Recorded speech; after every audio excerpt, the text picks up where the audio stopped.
বাবা, কতদিন তোর মুখটা দেখি না। তুই তো সময়ই পাস না।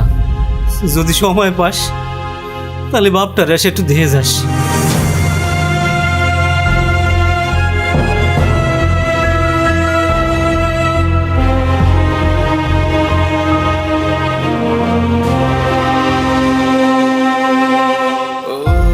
বাবা, তুমি আমার কাছে সবসময় সময় চাইতে আর আমি ব্যস্ততা দেখাতাম।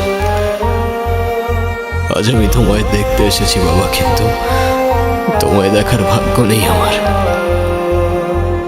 আমাকে মাফ করে দিও বাবা, অনেক ভালোবাসি তোমায়।